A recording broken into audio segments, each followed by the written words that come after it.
So here we are, back in the cafe, talking about your animal's missing. What do you do? So the first thing you do, your animal's gone missing. In part one, you learn how to gather a little checklist, that's what I call it, of information that you have handy for when the worst comes, from when the worst happens. Your animal's missing. What do you do? Okay, you go grab that list. What's on that list? If you haven't made a list, follow the steps right here. You want to have a current photo. So you want to update this fairly often, your little list. Have a current photo. Now, you see on this little missing dog poster, substantial reward, see that pops out. And also the face of this dog pops out, right? But got a problem with it. Aside from the fact it catches your attention, it's really great. It's in black and white. Now, if that's all you have, that's great.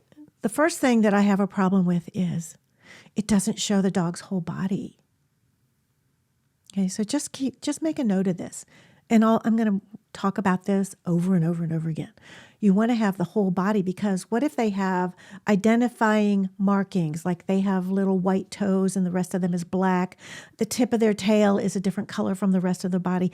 It's a really distinguished marking that can make all the difference in the world. And that visual really helps.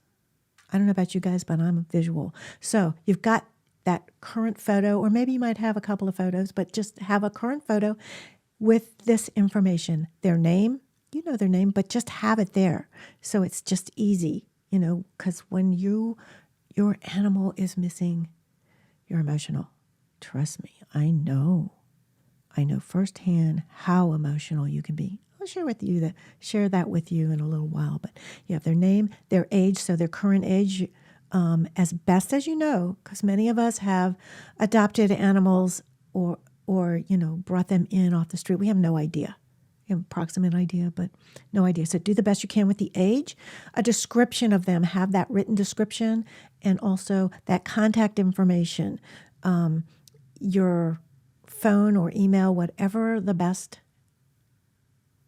contact for somebody to call you or get in touch with you, whatever the best way that is, have that ready. Also, that list, on your list is going to be any health issues. You might definitely make sure that's updated. And also you're going to grab that list that you've already made of the numbers and maybe even locations of local shelters, the chip company, if you've had your animal, the little chip that's that they have, so that's always with them, that somebody can scan, like a veterinarian or a shelter or rescue, they can scan that chip. Also, that on this list is the name and the contact information, the phone number of your veterinarian, and you have found an animal communicator, you have their name, or maybe two, maybe three. One, really good. So you have the name and the best way, the fastest way to get in touch with them. So those are your two information going back. You're going to gather that information that you first put together, the photo and all of that description information, and then also you're going to grab that sheet of paper or wherever you have it of your phone numbers, contact information for the shelters, the chip company, your veterinarian, the animal communicator. Okay. Then you're going to start calling. I love these little guys helping us call.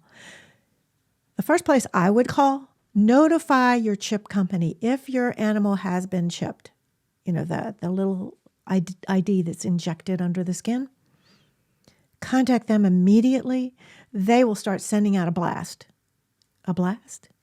It's like notification. So they can send it out an email blast, and that usually goes out much further. And sometimes they do those phone calls to a certain radius from where you are, from where the animal last was seen. And then it can go out from there as far, like it starts small, and then as time goes by, you can't see that, but it gets bigger and bigger. It gets bigger and bigger and bigger, that radius. So that's really, really important to get the information out fast as you can. You call your veterinarian, let them know. You call your local shelter right away. Start calling, and then you're also going to want to go there. But first call, let them know that your animal is missing, giving them all the information, okay? So that they can be on the lookout for whoever might be coming into their shelter. They'll be looking for yours, in theory, right? Hopefully. And then call your neighbors, go see your neighbors. We're going to talk about your neighbors. They're going to be the key.